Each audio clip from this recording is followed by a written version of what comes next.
another episode of the Svarim Chatter podcast. I'm Nachi Weinstein. A programming note, which I mentioned last week, but just to reiterate, is that the Ten Lost Tribes series, which has returned, will now be airing on Wednesdays, so stay tuned for the 12th episode of that series this Wednesday. To sponsor an episode of the podcast or support the podcast, please email me, svarimchatter@gmail.com, or see the links and information in the show's notes below. You can subscribe to the Svarim Chatter WhatsApp community, where I post new Svarim books and podcast information and other things in the link in the show's notes, as well as the Svarim Chatter YouTube and Substack. And also, if you can please subscribe, rate, and review the podcast wherever you listen, 24/6, Apple or Spotify. And also, anyone interested in this episode, we discussed the Kedushas Levi. If you're interested in checking out or purchasing that, the link in the show's notes below to Amazon and to artscroll.com, or you can purchase it in your local Svarim or Judaica store. Enjoy the episode.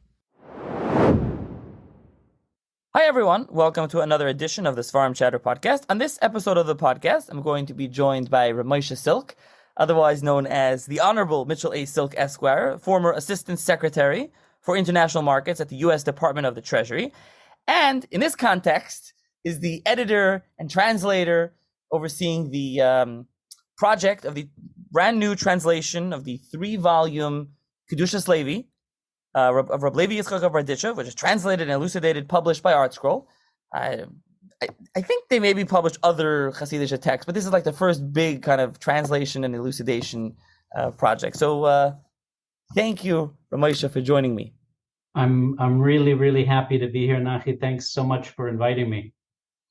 So let's start off. Tell the listeners a little bit about yourself and your background. Well, I probably cover maybe 3 or 4 main phases of my life. I was born into a very homogeneous middle-class Jewish family in Chicago. Both of my parents were first generation. My grandparents were all born in Europe, all native Yiddish speakers, proud Galicianer. And we left Chicago when I was just before Bar Mitzvah. We moved down to Florida. I finished up my high school in Florida, and then started my college. And I did my college and university in the Mid-Atlantic. I attended Georgetown School of Foreign Service and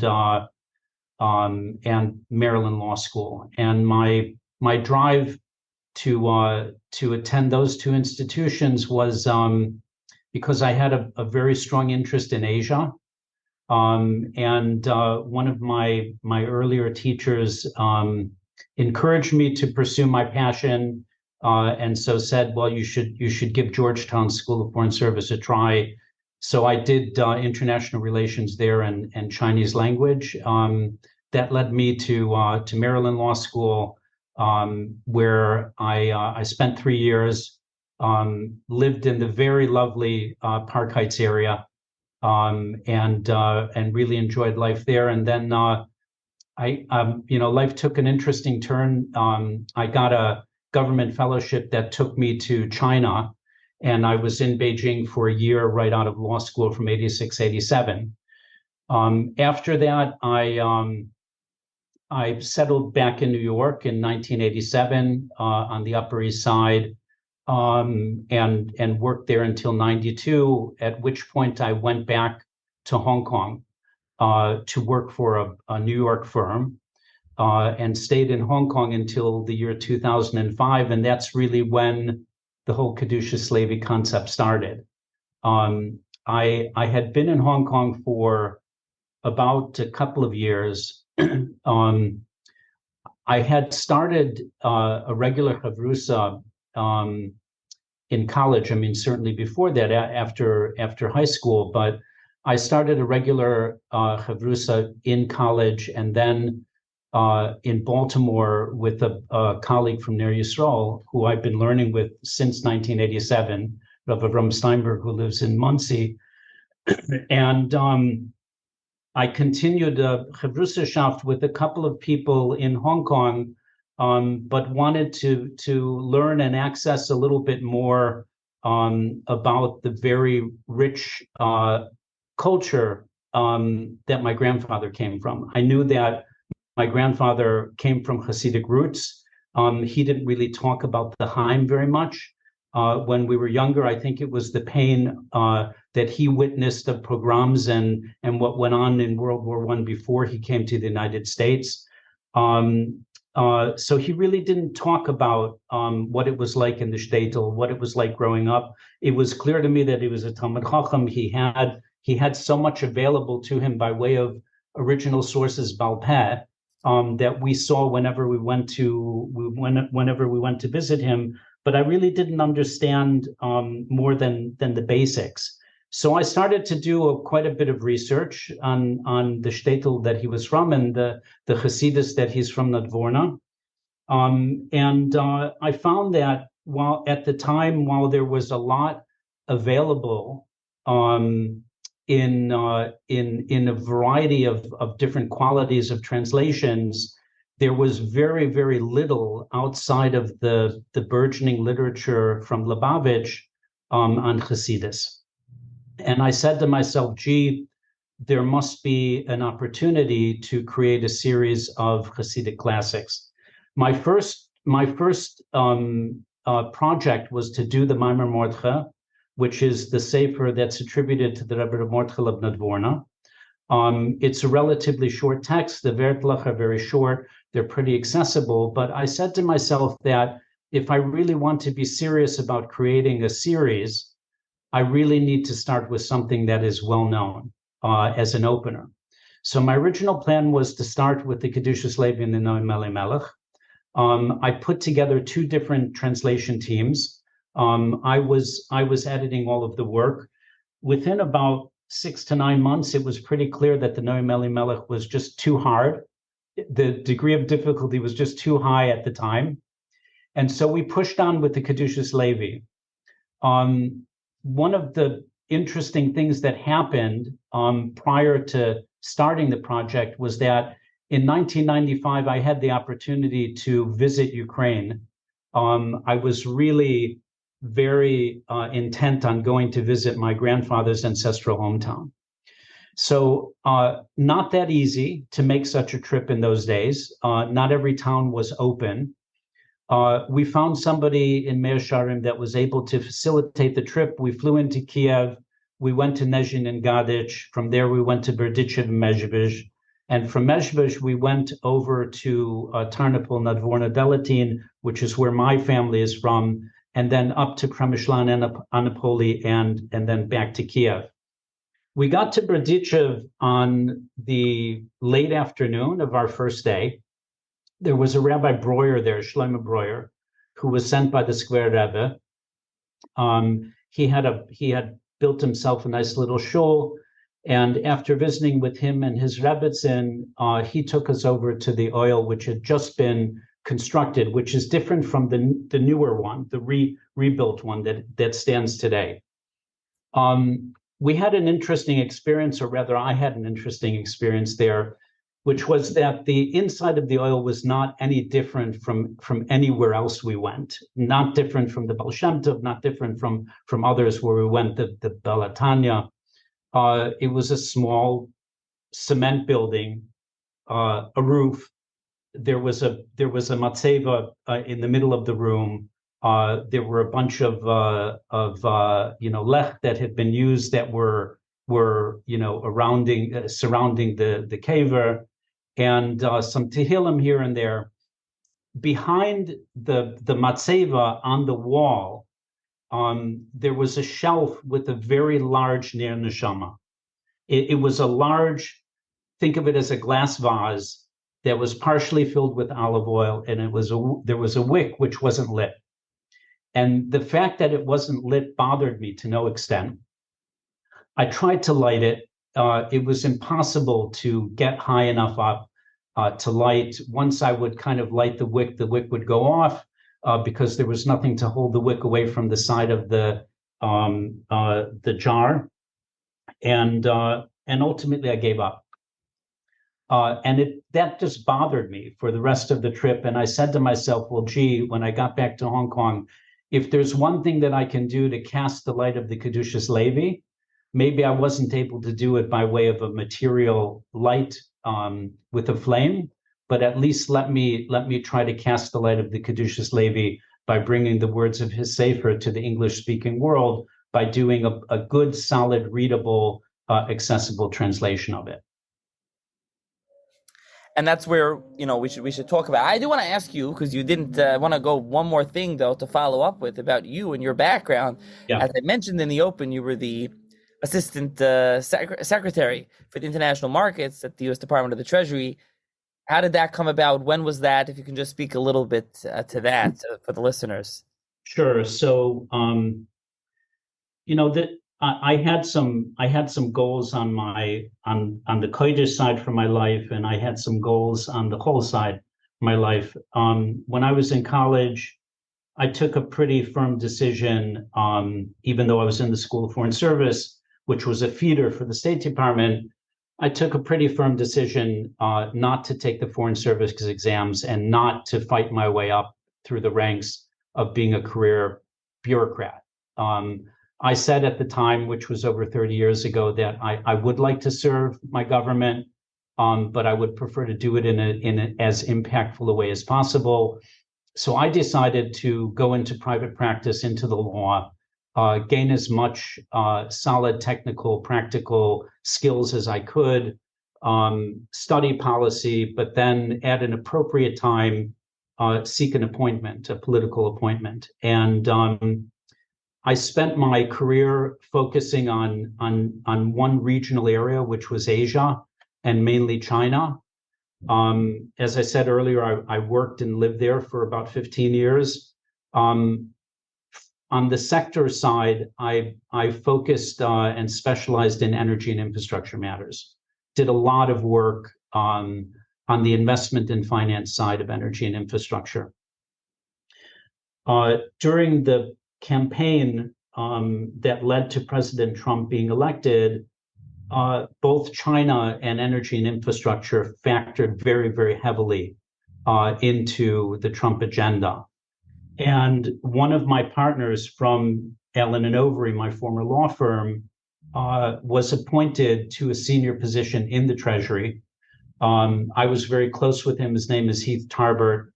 He went on to become the commissioner of the CFTC.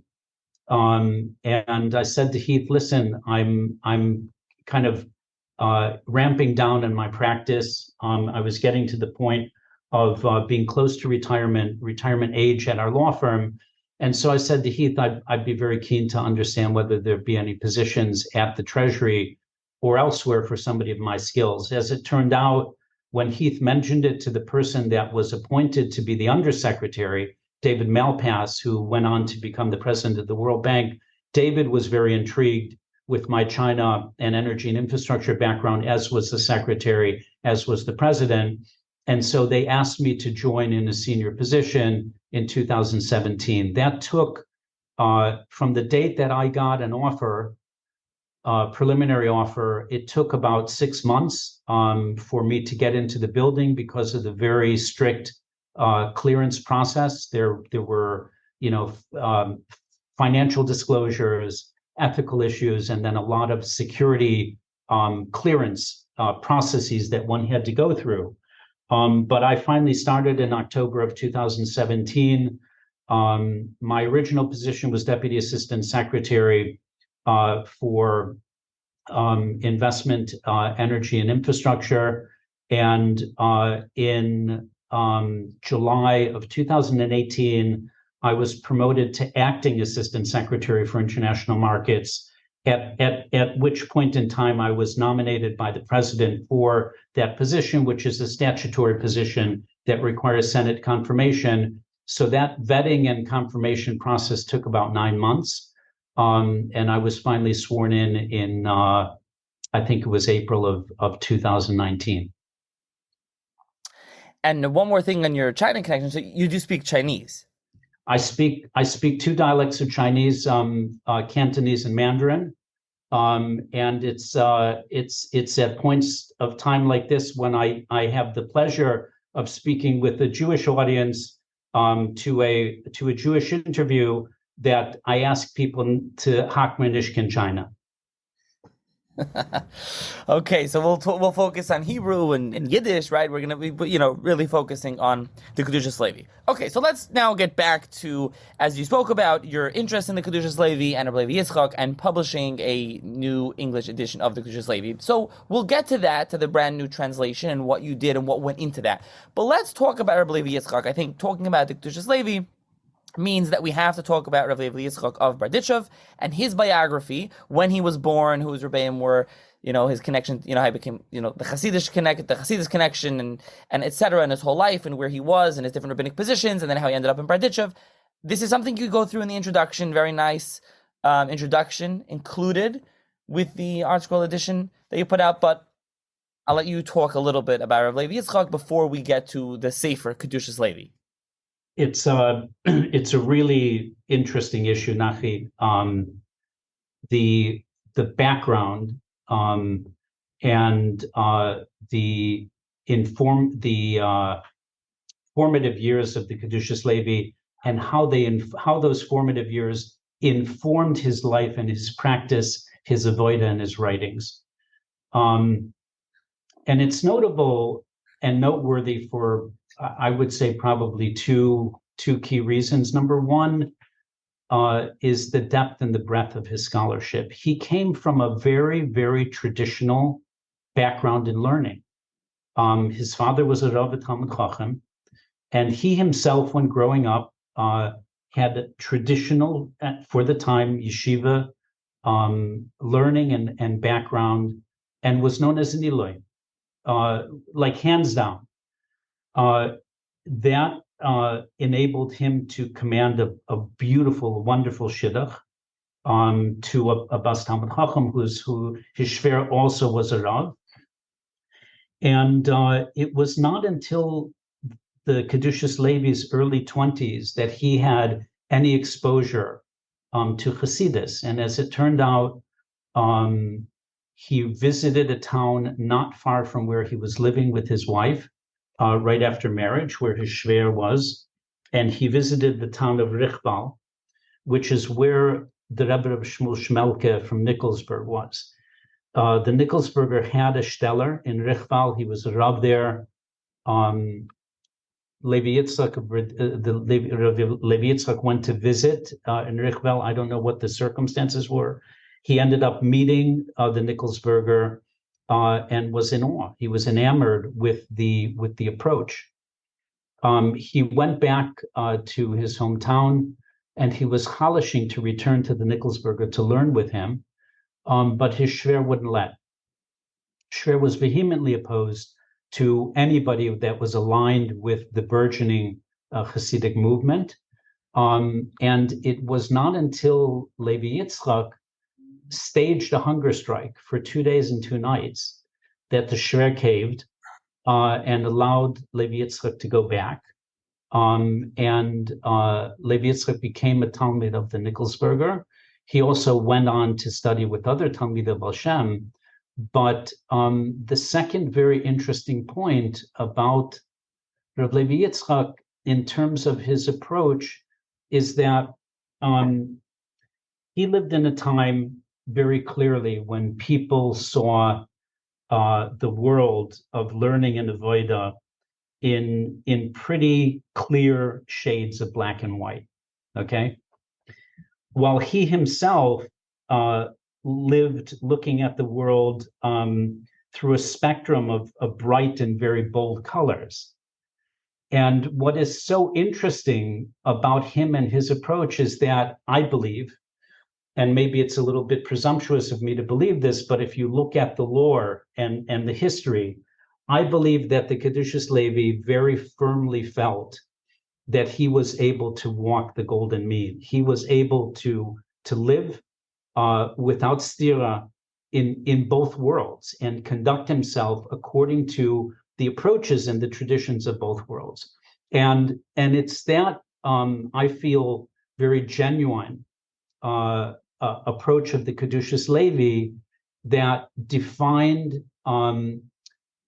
probably the first 20 years that he had 3 different stellars, where he was taken into a stellar because he was a recognized Talmud Chacham, but yet at the same time, he suffered extraordinary indignity and was in the middle of really intense controversy in all three of those first shtetls. He was in Richval. He got into a number of brawls there. He ended up leaving Richval. He went on to Zhelechav, which was a very large trading center. He was brought there because he was in demand. Things similarly did not work out in Zhelechav. And then he went on, very, very interestingly, outside of Galicia to Pinsk, a very large city, the heart of Lithuanian tradition. And he served in Pinsk for a number of years until he was basically thrown out of town. He was subject to, he engaged, I'm sure you're aware, in one major public debate on behalf of the Hasidim. But he was subject to a lot of machlokes, and there was one particular machlokes that was really harsh for him. And he ended up leaving Pinsk and finally making his way to Berditchev for the last 25 years of his life.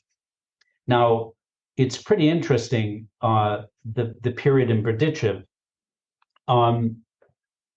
I kind of look at it that the first three shtelers were kind of his gullus, and then he had his geula in Berditchev. It really wasn't that way in the beginning. Berditchev was smack dab in the middle of Galicia. It was closer to the center of where the Hasidic movement was growing. But it was by no means a largely Hasidic town when he got there.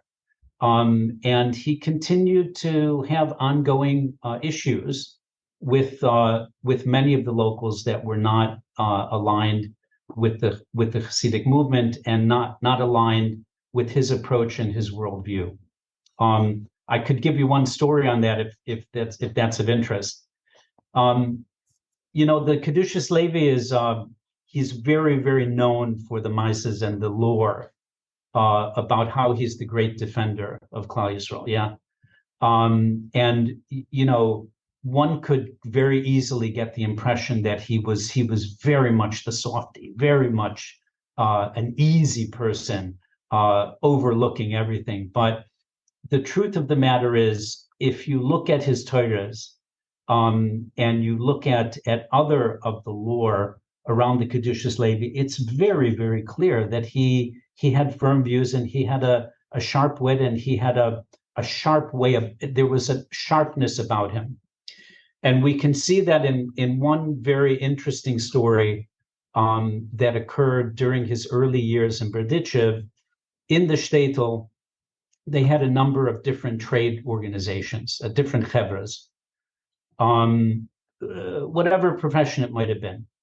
As it turned out, there was once a bris that was convened by the chevra of the tailors and the chevra of the bakers, two different chevras, each of which had their own rav. So I imagine that probably one of the Schneiders in town was a mechitin with one of the bakers, and their children had a son, yeah? And so they had a bris jointly between the chevras and all of the members of the chevras. And somebody decided that they should honor the Kedushas Levi by asking him to attend the bris. He went to the bris, knowing full well that these were people that were not exactly what you would think of as fans, yeah, pretty much detractors of his. And at the end of the bris, perhaps before they sat down for the Sida, after the Sida, one of the Balei Simcha wanted to be mechabed him with a bracha. So they said, Rebbe, please give us a bracha. So he binged on that we should be zeicha to see Mashiach b'mheira b'meinu. And so they said, Rebbe, what does that have to do with the bris? So he said, well, it's very simple. There's a Bekanta Gemara in Shabbos. It tells about Mashiach's time. One of the items that it mentions in Mashiach's time is that bread, baked goods, will sprout forth from the earth naturally, as will fine malbishim.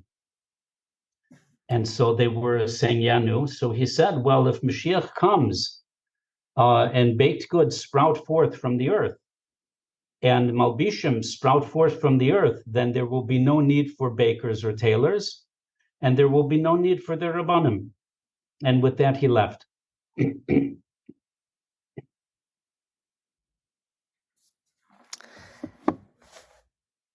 So, first of all, I want to ask about the stories. So obviously you have related one story there. There's a lot of stories about Levi Yitzchok. Do we know where a lot of these stories come from? I mean, there's a question with all Hasidic things. I will say, I was just telling this before. There's that I did get. There's a volume that came out a couple of years ago dedicated solely to Levi Yitzchok. Levi Yitzchok Berditchev. This came out from Yediot Svarim, so it's a somewhat academic thing. But there's, you have the it's not only there. You have Abishur, Ram Abishur, who's the Stoliner historian. So it's not only academics in here. So it's a whole volume dedicated to Levi Yitzchok, as well as they have musical notes, and they have a CD, if anyone knows what a CD-ROM still is today, in the back of Nigunim that are purportedly from Rabbi Levi Yitzchok. But it just, anyways, like, where did you find a lot of the stories and lore that you bring down, like you just relayed, and that's brought down in the introduction, that you really go through all of the early Rabbanos? And you mentioned, by the way, the dispute he had with Bavram Katzenellenbogen and the Rav of Brisk about Chasidus. So some of this, this documented in various places. I'm just curious where you pulled some of the... Yeah. So I mean, to be clear, I did not spend a lot of time researching the whole of the lores and the legions of stories about the Berditchever, because I saw that in a way as rather tangential to the work that we were doing. There are two very different literatures. One is lore, exactly that, some of which could be reliable, and a lot of which probably isn't so reliable. And that's a whole other discussion. And there have been seforim that are written just about oral history, and you could trace back what every revered and respected Rebbe and Rav has to say about the reliability of that type of lore as a source. I was interested in stories and background that was relevant to bringing out what the Kedushas Levi, the sefer, was all about. Where I came upon a source or a story that was relevant, that I felt should be in the introduction, I dug as far and as deep as I could to get to a reliable source. And if I couldn't find one, then I consulted somebody, typically my Rebbe, the Nadverner Rebbe, Rav Shlomo Leifer, about whether I should include it. But most of the time I was able to find a source, but I would more typically come upon stories that I wanted to include in secondary sources, and then dig from there. So you referred to, for example, the debate in Brisk. So there's actually primary sources that recorded different aspects of the debate that I was able to uncover. I didn't end up referring to those or citing them in the introduction, but there are materials out there. Right. Okay. So let's also, I don't know if we mentioned Rabbi Levi Yitzchok's years was 1740 to 1809, to put in context for the listeners. Let's talk about the Kedushas Levi a little bit. Also, I will say that you do discuss in the introduction a little bit as well the Rabbi Levi Yitzchok's, as you mentioned before, he was walking the middle golden mean. You said the middle path, and his kind of shaykhis with, but he had a lot of opposition from Misnagdim. So what was kind of his shaykhis between, as a chassid and chasidus, between chasidus and non-chasidus, let's call it Misnagdim. And as you point out, there was varying levels of Hisnagdus and Misnagdim. It wasn't just a one-size-fits-all opposition. But I don't know if you can talk more on that if you want, but also moving on to the sefer of Kedushas Levi. So Kedushas Levi, I think you alluded to this before, but just to emphasize, the sefer, the work Kedushas Levi, which we'll talk about, he didn't exactly write, but the sefer Kedushas Levi versus Reb Levi Yitzchok of Berditchev, the person, how they were similar and how they were different.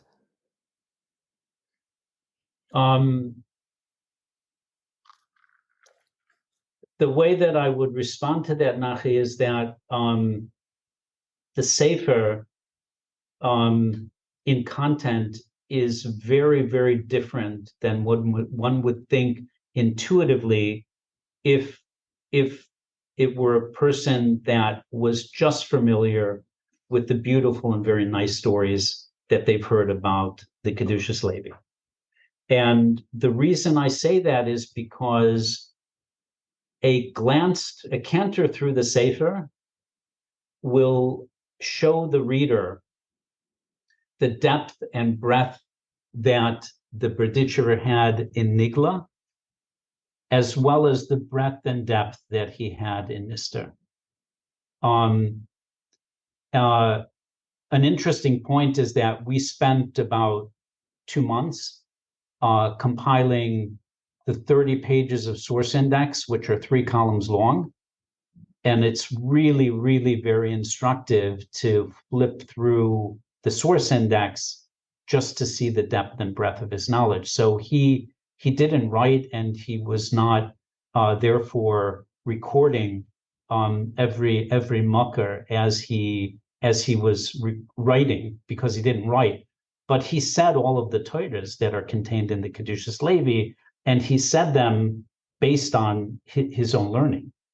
There was a basis for everything that's there. So the breadth and the depth of the knowledge that is reflected is one aspect of the sefer that I find very interesting.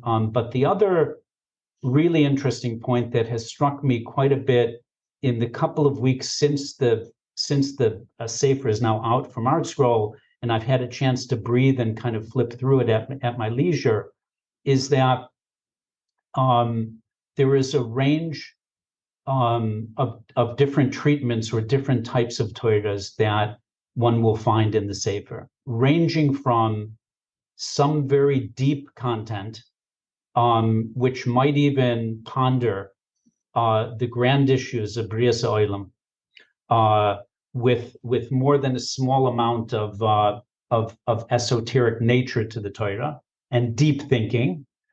The content ranges from that to a very, very large predominance of the content that deals with basic avoda, daily avoda. And I think what we can see 60-70% of is the Kedushas Levi actually encouraging, pushing, coaching every person in how they can be a better Yid, how they can conduct their daily avoda better, how they could be more caring, how they could be more giving.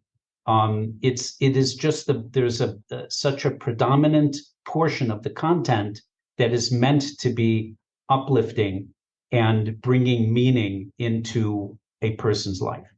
And so it's an interesting concept of deep, deep thought and deep concept, as well as a predominant portion of just basic thinking and encouragement. So I want to pick up on more of that, but before that, the sefer, the first edition was printed about 1810, right? So right after he was nifter. So who wrote it? It was written by Talmidim, essentially? I wasn't there, so I can't say with a high degree, but the Rebbe of Levi Yitzchok spoke Torahs regularly. They were recorded by his children and his chasidim, and there were a small group of people that were masader the Torahs. And once there was a draft that was brought to Levi Yitzchak for review before it was settled. Okay, so let's get back to now the sefer, what you were just talking about.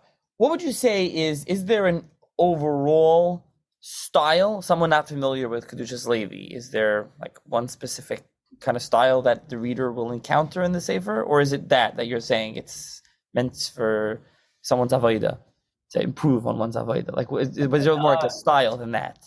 So I would just come back to the two major distinctions that I made.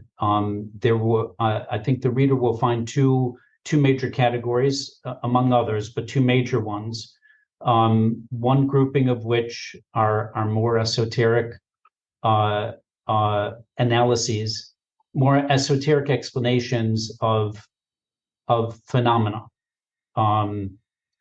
And those are the Torah thoughts that tend to deal with issues of the world, issues of creation, issues of existence.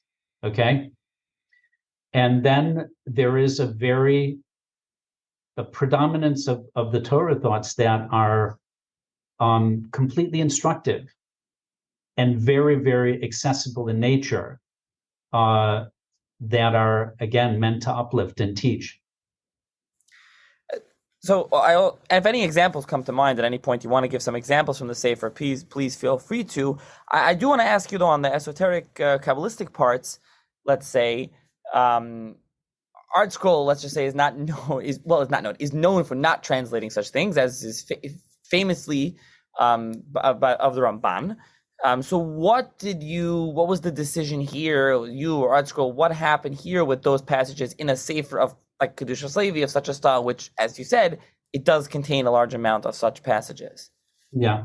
So, we're all aware of the extraordinary work that Art Scroll has done on, for example, the Ramban and Or Chaim. And the editors at Art Scroll were very explicit at the beginning of those works about what the benchmarks were for inclusion and what the rules surrounding inclusion were, to the point where if you read the Hakdama itself of the Ramban, toward the very end of it, he is very, very explicit about what should be learned and what should not be learned, according to what a person can possibly comprehend. The challenge here was a little bit different and greater in some respects. The Kedushas Levi was writing at a different time.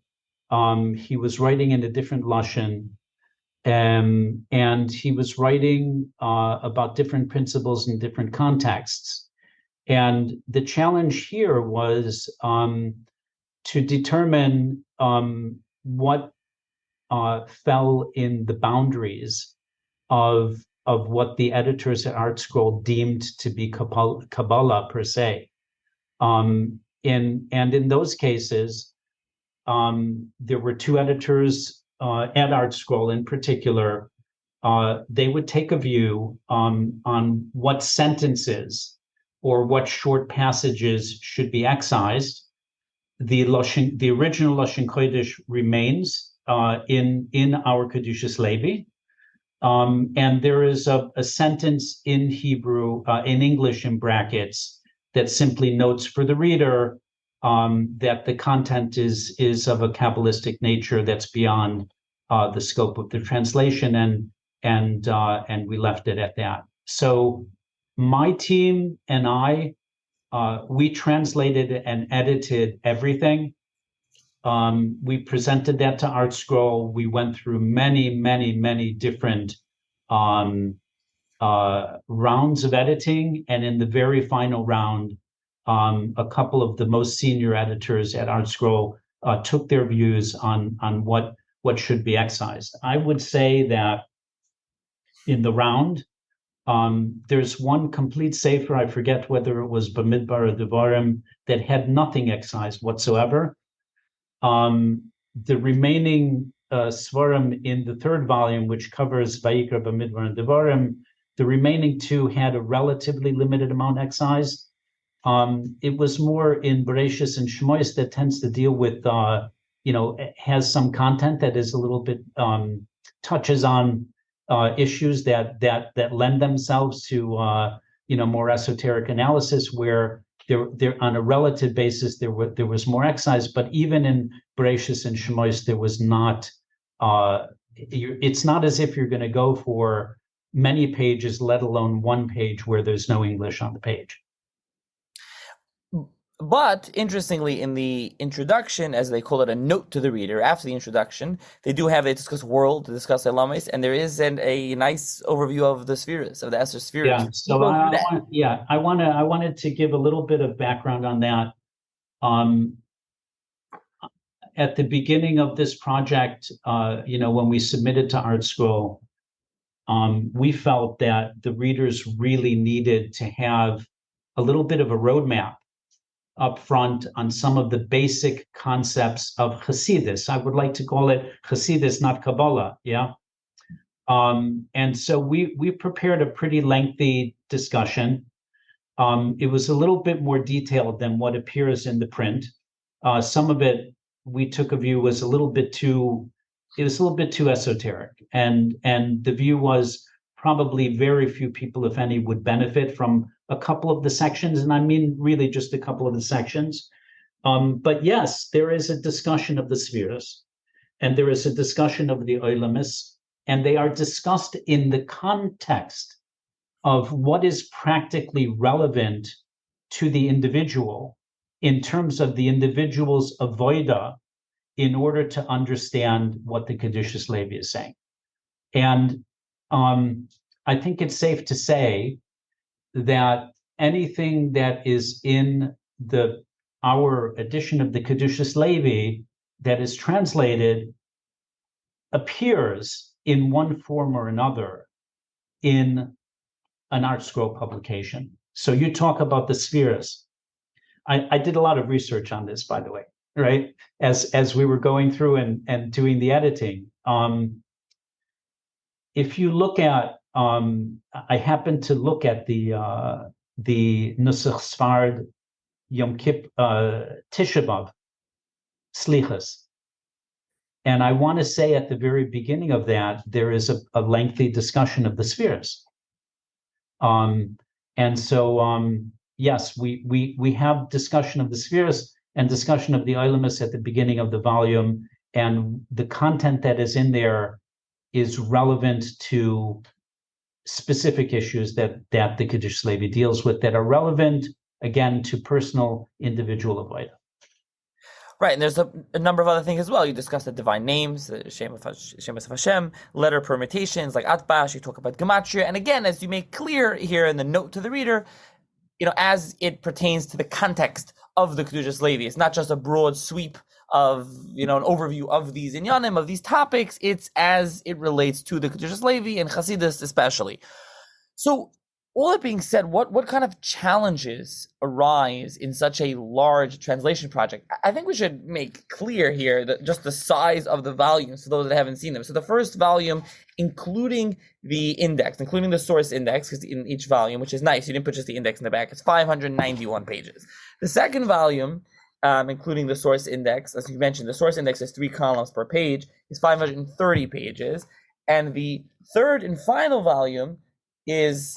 Well, here the source index is numbered differently. So let me, the third volume, yeah, I see you split up the numbering here. I don't know, I'm gonna guess a ballpark. It's around also 400 or 500 pages. They maybe split it up in the different parts. So it's 1,500 pages, as you said. It's a massive translation project.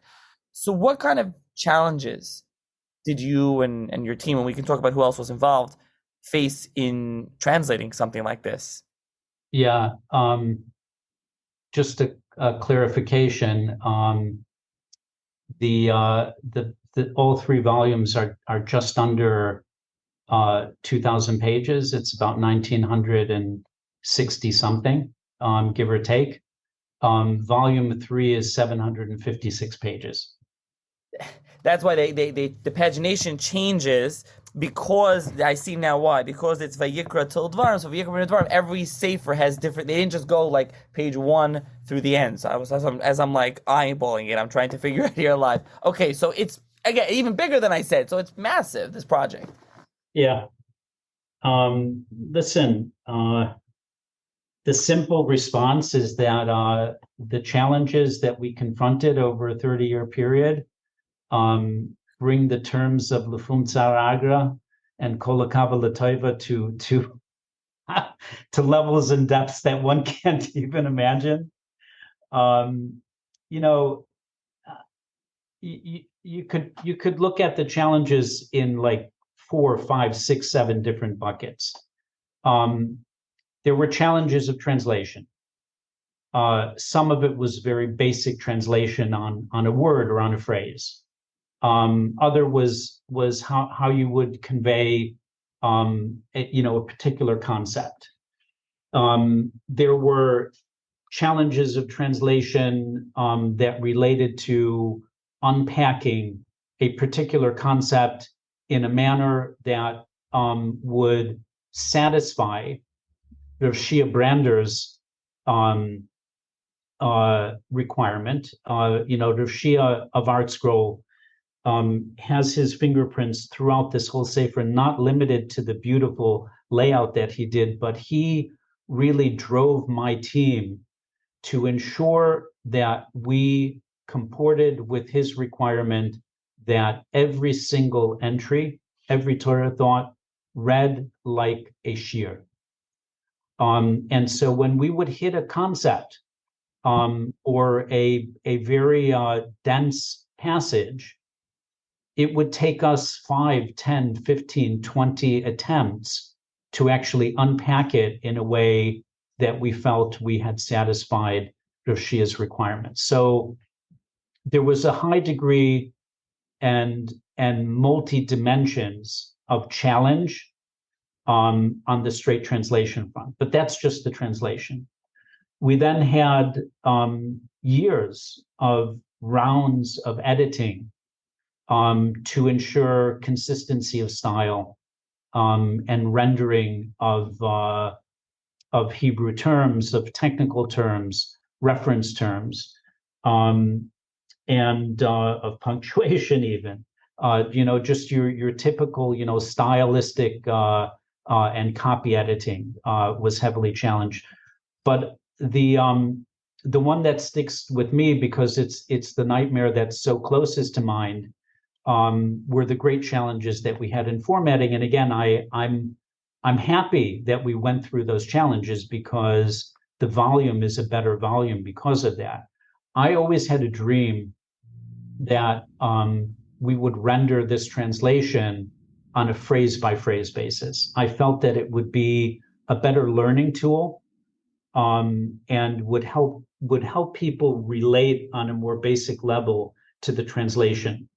When we finally were in a position to deem the translation to be ready, we then went through a very tedious and arduous phase of work that required us to break down the English translation on a phrase-by-phrase basis, and then similarly break down the original Hebrew to match the English phrase. And we did that in 2 different documents, signaling where the beginning and end of each phrase was. There was a wizard of coding at ArtScroll, Rav Zeb Brandwein, who wrote a code that assisted us in breaking up the English and Hebrew and putting them back together on a phrase-by-phrase basis in accordance with the work that my team did to break each phrase down.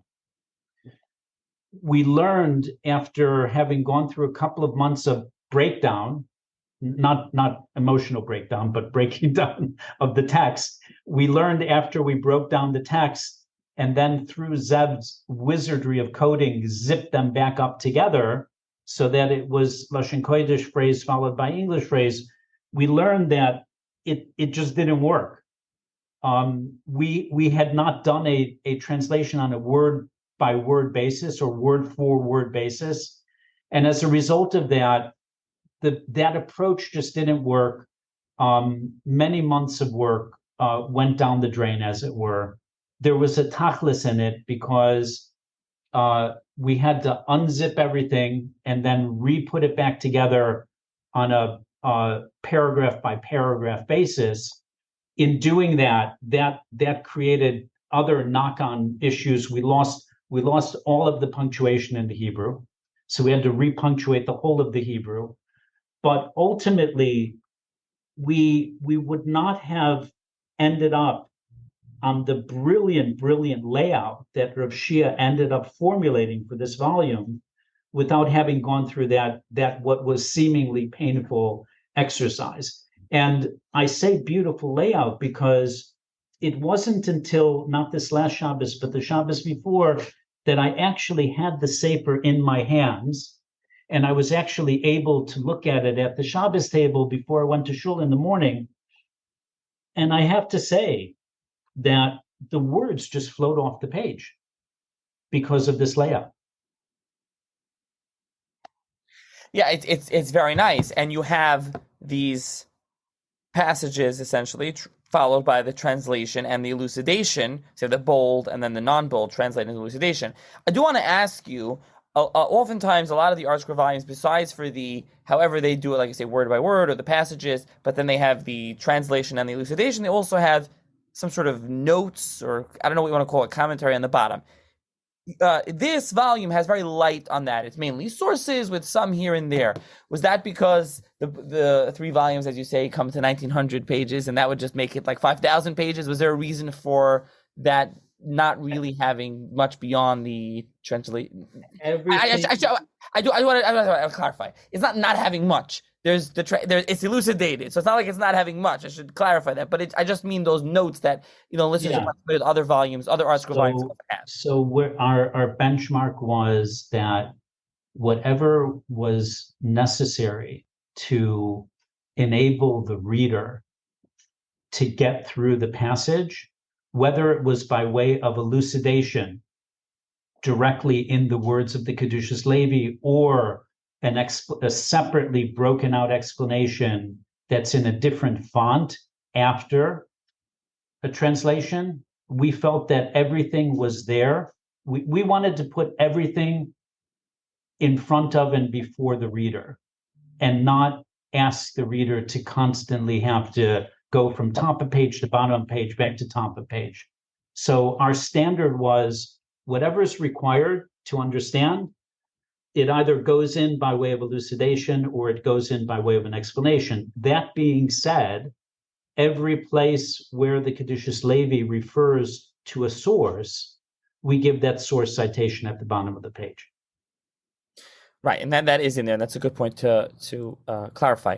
Now, when it comes to your team, not ArtScroll, but those that were involved from your end with the translation, there's a pretty long acknowledgement, thank you, whatever list you want to call it in here. And as you mentioned a couple times, the team. So, and this project took 30 years. So that's a long time. I'm sure there were many individuals involved, but are there any specific ones you want to mention, or who is involved? You get to, besides for yourself with the translation project, especially before it got to ArtScroll.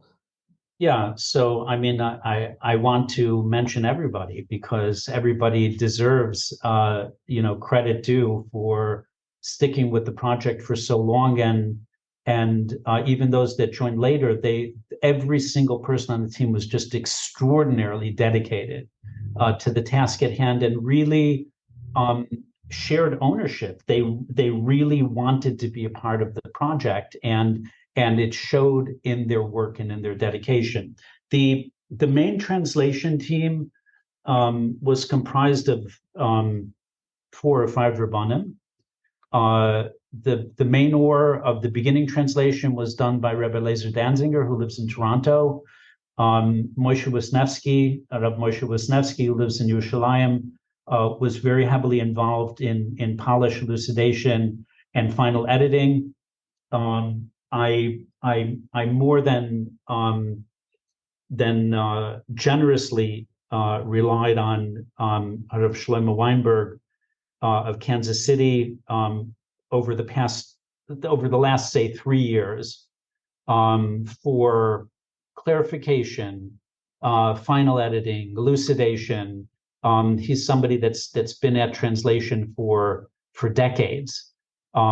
He recently completed the whole of the Shulchan Aruch Harav translation with Eli Tauger. And these were the main folks that were on the translation side. There were probably 4 or 5 or 6 others that assisted, here or there with either a specific need, or if Rabbi Danziger or Rabbi Weinberg or Rabbi Wisniewski were not available. On the editing side, there's been one person who has led the editing team since the beginning of time, and that's a very, very gifted woman, Yocheved Leah Perkal, originally from Borough Park, who now lives in Eretz Yisrael. And she had a group of women that were with us in our initial phase of copy editing, which was about 4 years or so, that we completed probably more than 10 years ago. In the more recent iteration, probably the last 3 years, where we were doing heavy copy editing, she pulled together a new team. And toward the end of our work, I would say the past year, because of the sheer quantity of work involved on the editing side, I was very indebted to Ruth Lichtenstein to having introduced me to a fellow who lives in Lakewood, actually not far from you, Ben Lichman, who did an exceptional job of ushering through the final drafts and dealing with all of the technical editing. But it was a mountain of work. It really was. Wow. So really a lot involved. So we've mentioned before, you mentioned certain parts being taken out, etc. I'm just curious in general. Obviously, you don't work for Art Scroll, but the decision to publish with Art Scroll, and why? I think they've done something with Sfasemes. I feel like they've done some sort of volume, something. It's not their first thing on Chassidus, but like in their classic, this is like their classic, spine, as everyone familiar with, is their classic look. This is like a translated, elucidated. This kind of fits in with everything else that they've done, especially commentaries on the Torah and the Gemara and everything. So this is kind of their first big Chassidus project. What was that like for your decision, you picking them, I guess, as you want to publish, and for them accepting it, for them wanting to publish such a classic work of Chassidus? Right. So you're correct. This is the first translation of a complete work of Chassidus that Art Scroll has put out. They have put out other titles, including a great one by Rabbi Reinman on Kedushas Levi that has a nice little story and vort in line with the same theme for every parasha. But the other works that they put out have been biographies or kind of short Torah thoughts. And this is the first. What does it feel like? Why did I want to do it? I personally felt that if I spent 30 years working on this project, Art Scroll would bring the most prominence and the highest quality to the work, that the work and the readership deserved. And that was my driver. And throughout my work on this, I took counsel from my Rebbe and others, including Rav Aaron Twersky, and a few other prominent Rebbes, including also the Novominsker Olav Shulam. And they were all completely in agreement and very insistent that we should push to see if we could be zeicha to publish with Art Scroll. And I'm very thankful that it worked out. And I look forward to this being the first of many projects and many collaborations that we have with Art Scroll. I would like to think of myself as a part of the Art Scroll team. I would like to think of my team as a part of the Art Scroll team. I know that the people that I brought with me in this journey, many of our friends at Art Scroll do respect them, and it's been a great collaboration and a great work to do together. So let me ask you, as we wind down here towards the end, it's kind of a silly question, but when you think about it, but just I think it will bring out a point: the relevance of the Kedushas Levi today. Of course, it's relevant, so that's why it's silly. But like in this kind of work, when it's in English, what do you, I guess what I'm asking is, what are you trying to bring out with it? Who will benefit? Who is this geared towards? All those kind of questions like wrapped in one. So I guess what is like relevant? I think it's a great question, Nachi, and it's a simple answer. Clearly, the regular readership of Art Scroll, to the extent that any member of that readership is interested in Hasidus, this volume will be of benefit because it will assist in understanding one way or another, given the elucidations, given the explanations. And so I would like to think that this, like all other volumes, will benefit a serious student, and one that's interested, a serious learner, and one that's interested in the topic of Hasidus. But in addition to that, a very strong and great interest of mine in doing this work is that there is a whole wealth of people out there that do not have necessarily a background, or may have a limited background, who are interested in Yiddishkeit generally. They're interested in let's call it mysticism. They're interested in the inner dimension. They're interested in a different approach or different angle about how there could be more meaning in their life, how they could be a better person and a better Jew. And this volume, this project, this work, this sefer in English, delivers that product pretty much on a silver platter. And so I'm hoping that as much as this Kedushas Levi, the Art Scroll Kedushas Levi, will benefit the learner at whatever level, I'm even more hopeful that it will benefit the seeker, of the person that's not necessarily the quote unquote learner on a daily basis, but the seeker of knowledge, the seeker of meaning, and the seeker of truth. On that one, on that point, you asked a couple of times already for some examples.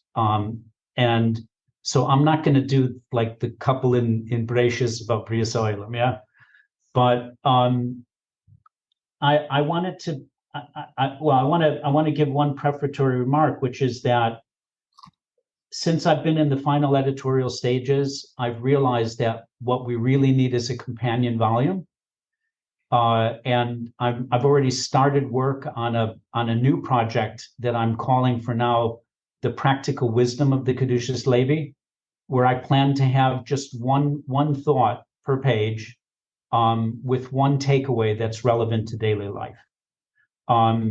I've started working with a couple of folks on this. We were all very concerned at the beginning that it would be too hard.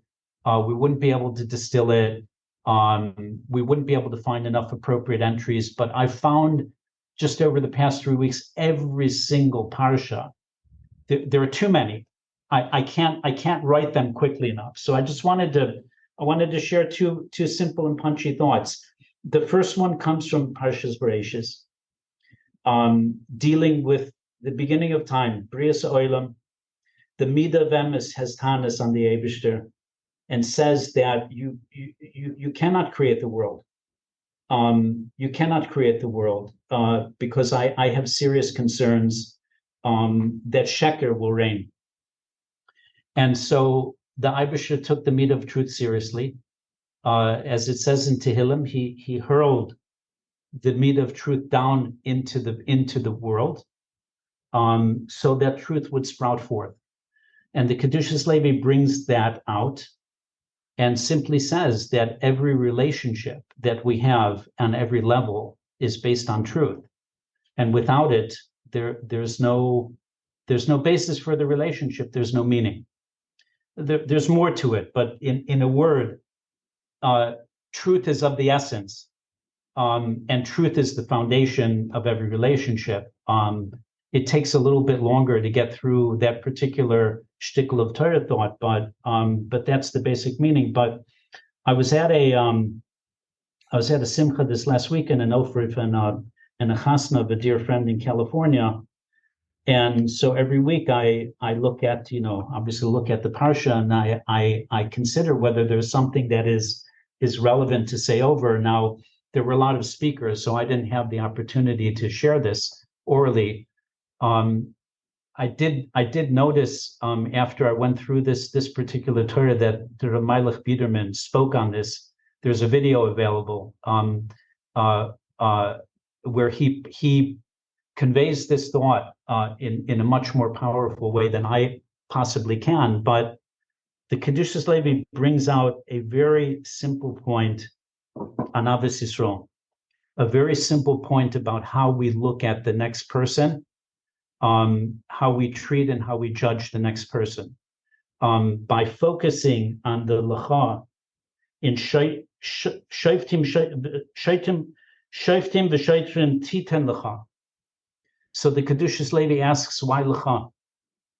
And he says that lecha is basically focused on how each of us is a portal through which we will determine how the Eibusher will judge us. And the way the phenomenon that occurs is that as the Eibusher makes din every day, he will look at how we are judging the person next to us and the person around us. And based on that will be determinative of the din that will come to us, in a word. So that we're basically in the driver's seat about how we want to be viewed on a divine basis, and how we want to be judged. And this particular Torah thought, it's all of 3 paragraphs. It's a 3-paragraph thought,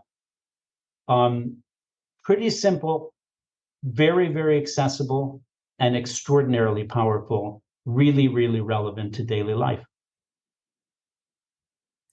So, yeah, there you tie in the relevancy with the examples. So thank you for the examples. And finally, you mentioned this earlier, alluded to this, that this was one of a planned, and you definitely mentioned this in the introduction, how you originally planned, you conceived of an idea of translating more Chasidic text. So you just mentioned now, though, that you're doing a companion volume. Is that what you're working on next, or is there an idea to translate another Chasidic work or Hasidic classic into English? So I've had the next title in my back pocket for over 20 years, which is already complete. It's a translation of the Maimer Mordcha, which, as I said earlier, was the volume attributed to the first Nordvorner Rebbe. Similarly, Vertlach, that the Rebbe spoke over every week, and that his son, the Chuster, Yisrael Yankiv of Chust, wrote down and ultimately published. But that is already complete. I haven't moved forward with concrete publication plans just yet, because we would like to get the Kedushas Levi out there and launched properly. But at the appropriate time, I think people in the not too distant future, people will see that. And beyond the Maimer Mordcha, I've got 10 or 15 in mind. It will depend on availability and of resource and probably a little bit on funding and a ton of siyata d'shmaya. Okay, great. So much hatzlacha with that, and we'll see what else comes out. So I will link to the Kedushas Levi in the show's notes, but of course it's available on Article's website. It's available in Sfarim stores. It's Amazon. a 3-volume set, all 3 volumes out at once, which is nice also. A lot of times these translations come out and it's piecemeal and you have to buy one. Here it's the entire thing is out, available in 3 volumes. So I'll link to that in the show's notes for anyone interested in purchasing it. And thank you, R Moyshe, for joining me to discuss the Kedushas Levi and the new translation. Well, I really have to thank you, Nachi, for having me, and I have to thank the audience for suffering through what is probably now more than a little bit of an hour of my cacking on. So I hope that it was helpful and the audience found it meaningful. And obviously there can be no greater expression of that than to go out and buy a copy, whether it's on ArtScroll or Amazon or at the bookstore. And this was a self-funded project, so if this does speak to folks, we're obviously around and available to speak to about sponsorship opportunities, either for this one or others coming out in the future. Okay, and I will say also for the listeners that I know I have not done a lot on Hasidus, quite little. So now this gave me the opportunity in the podcast to talk about Hasidus, and hopefully, Mir Hashem, will be more Hasidish talk on the podcast. I know it has been lacking. So thank you once again for joining me. Thank you.